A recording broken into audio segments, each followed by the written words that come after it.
नमस्कार, आदाब। मैं खुशबू अख्तर पल-पल न्यूज़ की इस खास रिपोर्ट में आप सभी का स्वागत है।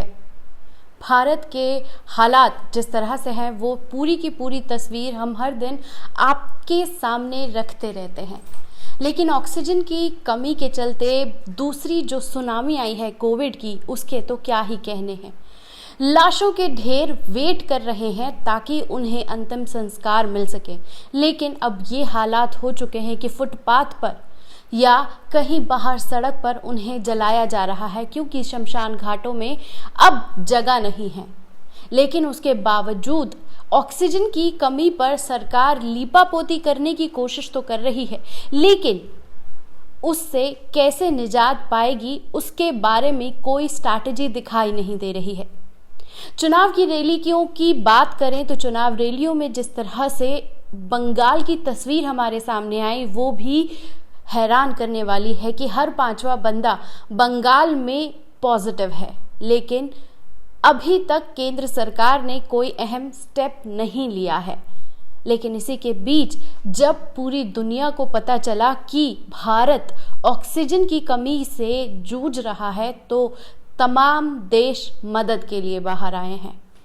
लेकिन उसी के साथ सबसे बड़ी मदद जो सामने आ रही है वो सऊदी अरब से आ रही है।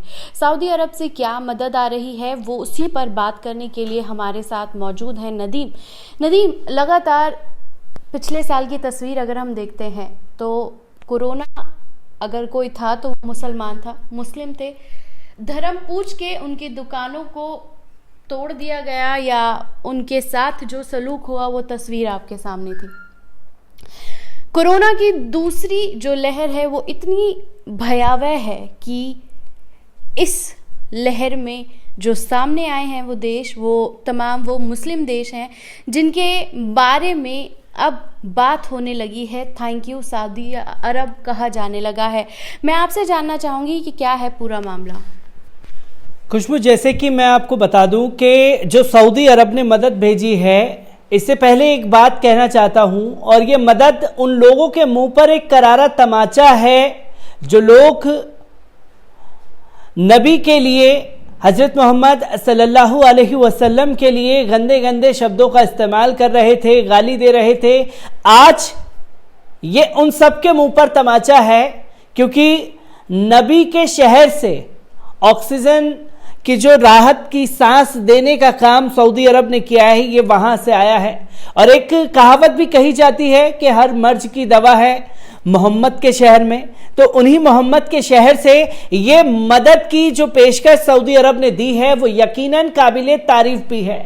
क्या अब जो मदद आ रही है, क्या वो भक्त ऑक्सीजन लेने से मना कर देंगे? क्योंकि मरते को जो भी सहारा दिया जाए वो उसे अपना लेता है। क्या अभी यही राग अलापते रहेगी ये जो बीजेपी आईटी सेल है और जो नफरत के सौदागर सड़कों पर खुला छोड़ दिए हैं, जैसे नरसिंहानंद की बात की जाए और उन जैसे तमाम हजारों जो नौजवान उनको देख करके एक नफरत मुस्लिम देशों से, मुसलमानों से रखते हैं, क्या वो अब इस तरह की हरकतों को अंजाम देंगे?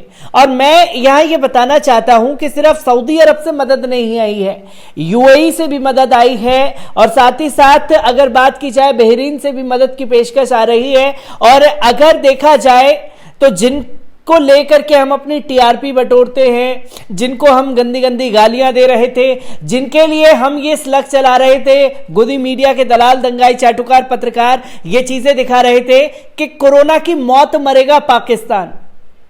सोचिए कि जब देश में ये भयानक स्थिति है, 5 दिन में 12,000 से ज्यादा लोगों की मौतें हो चुकी हैं, और सरकारी आंकड़ा अगर देखा जाए तो वो कुछ बोल रहा है, जमीनी हकीकत कुछ और कह रही है। अगर यही काशी बनारस की बात की जाए तो काशी बनारस में जो परिजन है उन लोगों को एक अलग ही परेशानियों का सामना करना पड़ रहा है। कोरोना के काल में सरकारों ने यह ऐलान कर रखा है 20 से 25 लोग से ज्यादा इकट्ठा नहीं होंगे, परिवार और रिश्तेदार लोग पहुंच नहीं पा रहे हैं। जो कंधा देने वाले हैं वहां काशी में वो 5-5 हजार रुपए की मांग कर रहे हैं। यह स्थिति इससे पहले कभी नहीं थी देश में, और अब जो मदद की पेशकश आ रही है उसमें हमें यह सोचने की जरूरत है कि सऊदी अरब थैंक यू तो अब लिखा जा रहा है, इससे पहले बोरिस जॉनसन को थैंक्स करता हुआ बीजेपी आईटी सेल ट्विटर पर नजर आ रहा था। कल ये पेशकश की गई, उससे पहले बोरिस जॉनसन ने कुछ ऐलान किया था कि वो भेजेंगे, भेजने की बात कही थी, भेजा नहीं था। जब तमाम देश आगे आए, भारत सरकार जब पूरी तरीके से घिरी हुई है इस पेंडेमिक एक्ट से, तब जाकर के ऐसी मदद का आना एक राहत की सांस है उन लोगों के लिए जिनके घरों के चिराग बुझ रहे हैं या जिन लोगों के परिवार के लोग हॉस्पिटलों में एडमिट हैं। लगातार ये तस्वीरें कुछ घंटों के अंतराल पर अब जो तस्वीरें हमारे सामने रॉयटर्स से आ रहे हैं। रॉयटर, मैं आपको बता दूं कि विदेशी मीडिया कंपनी है जो भारत की तस्वीरों को पूरी दुनिया में पहुंचाता है।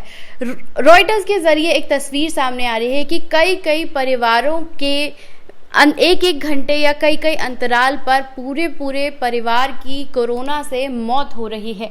लेकिन इसी के साथ इंटरनेशनल मीडिया भी अब सिस्टम और मोदी के बीच क्रिटिसिज्म करने लगा है। यही अगर विदेशी मीडिया की बात करें तो उनका साफ तौर पर कहना है कि मोदी ने देश का सत्यानाश कर दिया। नदीम, लगातार विदेशी मीडिया में अब खुलकर मोदी को या पीएम मोदी की अगर हम बात करते हैं तो पीएम मोदी को साफ तौर पर क्रिटिसाइज किया जा रहा है कि वो चुनावी रैलियों में व्यस्त थे, इस वजह से आपदा के अवसर के चलते देश का सत्यानाश कर दिया। खुशबू, अगर देखा जाए जैसे कि पीएम मोदी को लेकर के सिस्टम और पीएम मोदी का जो ये खेल है, सिस्टम को जिम्मेदार कौन ठहरा रहा है और पीएम मोदी को जिम्मेदार इस पेंडेमिक एक्ट के लिए कौन ठहरा रहा है, इसे हमें समझना पड़ेगा। क्योंकि हम लगातार देख रहे हैं कि विदेशी मीडिया का क्रिटिसिज्म जो है मोदी सरकार को ज़बरदस्त तरीके से झेलना पड़ रहा है। अगर अल जज़ीरा की बात की जाए, अगर न्यूयॉर्क टाइम्स की बात की जाए, तमाम बड़े बड़े चैनल हैं वहाँ के, वो साफ तौर पर कह रहे हैं कि जिन्हें नायक बनने की चाहत थी वो इस कोरोना की दूसरी लहर में पूरी तरह से खलनायक बन चुके हैं। और साथ ही साथ पीएम मोदी को जिम्मेदार ठहरा रहे हैं कि जब ये वैश्विक महामारी थी तो इसे रोकने के लिए सख्त कदम क्यों नहीं उठाया गया, तब ये रैलियां क्यों की जा रही थी। अगर मैं पिछले साल की बात करूं और अब तक में 6 राज्यों में चुनाव जो है करवा चुकी है हमारी केंद्र सरकार और चुनाव आयोग मिलकर के, और अगर आप अभी का मद्रास हाईकोर्ट का फैसला देखें तो जबरदस्त तरीके से लताड़ लगाई है मद्रास हाईकोर्ट ने साफ शब्दों में चुनाव आयोग को। इसके लिए जिम्मेदार, कोरोना की दूसरी लहर के लिए चुनाव आयोग जिम्मेदार है। क्रिटिसिज्म कोर्ट का हो चाहे विदेशी मीडिया का हो, वो साफ तौर पर देश के प्रधानमंत्री के ऊपर उंगली उठा रहा है। और देश के प्रधानमंत्री जो हैं, अगर कोई वीडियो कॉन्फ्रेंसिंग में उनसे जुड़ रहा है, किसी ने अगर लाइव कर दिया तो डांटते हुए डपटाते हुए नजर आ रहे हैं। ये महज एक ड्रामा चल रहा है। अगर देखें आप दिल्ली सरकार का खेल, तो दिल्ली सरकार क्या कर रही है कि जी केंद्र हमें मदद नहीं दे रही है, इसकी वजह से ये स्थिति हो रही है। दिल्ली केंद्र दिल्ली, मर कौन रहा है? दिल्ली की आम जनता मर रही है इन नेताओं के चक्कर में। ये अब क्रिटिसिज्म का खेल नहीं है। कौन आपके लिए आगे आ रहा है हमें ये समझना पड़ेगा। और सिस्टम को जिम्मेदार ठहराने वाले हमारे गोदी मीडिया के दलाल, दंगाई, चैटुकार पत्रकार हैं, जो अगर सर्जिकल स्ट्राइक हो जाए तो ये नारा दिया जाता है बीजेपी आईटी सेल के द्वारा कि मोदी है तो मुमकिन है। अब जो लाशों का अंबार लगा हुआ है, इसके लिए भी क्या पीएम मोदी जिम्मेदार है? नहीं, ये साफ तौर पर मना कर रहे हैं कि जी हमारी सिस्टम व्यवस्था जो है दुरुस्त नहीं थी, इसलिए ये लोगों की मौत हो रही है। लोगों की मौत का कारण जो है अगर समझना चाहे जनता, तो सिस्टम का कंट्रोल किनके हाथ में होता है? पीएम मोदी सिस्टम चलाते हैं। जो एडवाइजरी वो देंगे केंद्र सरकार की तरफ से जो आएगी, या वही लागू की जाएगी और उसी हिसाब से सिस्टम चलाया जाता है। या ये समझा जाए देश के प्रधानमंत्री की सिस्टम बात नहीं सुनता, उन्होंने सिस्टम ने देश के प्रधानमंत्री को नकार दिया है। ऐसा तो कहीं भी तस्वीरें नजर नहीं आ रही हैं, पर ये भयानक तस्वीरें हैं। और जो मुस्लिम देश हो चाहे तमाम वो देश हो जो सामने आ रहे हैं, ये यकीनन काबिले तारीफ कदम है देश के लिए। क्योंकि हम और आम जनता को यह समझना पड़ेगा कि हिंदू मुस्लिम की राजनीति से और धर्म को देख करके किसी के बारे में सोचना, बीमारी के बारे में सोचना, ये अब खत्म होना चाहिए। क्योंकि अगर हम मर रहे हैं तो मरते हुए को ऑक्सीजन सिलेंडर देने का काम जो है देश में प्यारे नबी खान कर रहे हैं, शहजाद खान कर रहे हैं। और अगर कोई मर रहा है या मर चुका है, उसे अंतिम संस्कार ले जाने के लिए मुस्लिम लोग काम आ रहे हैं। और अगर मुस्लिमों के परिवार के लोग नहीं पहुंच रहे हैं तो हिंदू परिवार के लोग उनके काम आ रहे हैं। यह देश की एकता और अखंडता है जिसे तोड़ने की कोशिश लगातार की जाती रही है। तो जैसा कि आपने सुना कि देश अब उस भयानक स्थिति में है जहां पर सांसों के लिए भी मोहताज होना पड़ रहा है। और साफ तौर पर ये कहा जाए कि अब सांसें भी महंगी हो चली हैं, क्योंकि ऑक्सीजन सिलेंडर की कमी के चलते भारत जूझ रहा है। और हमारे देश के प्रधानमंत्री जो सो कॉल्ड सिस्टम है वो चुनाव रैली में व्यस्त थे, और अगर लाइव उनकी प्रेस कॉन्फ्रेंस को दिखा दिया गया तो उन्होंने साफ तौर पर कहा कि इन हाउस इस मीटिंग को सामने नहीं रखा जाना चाहिए था।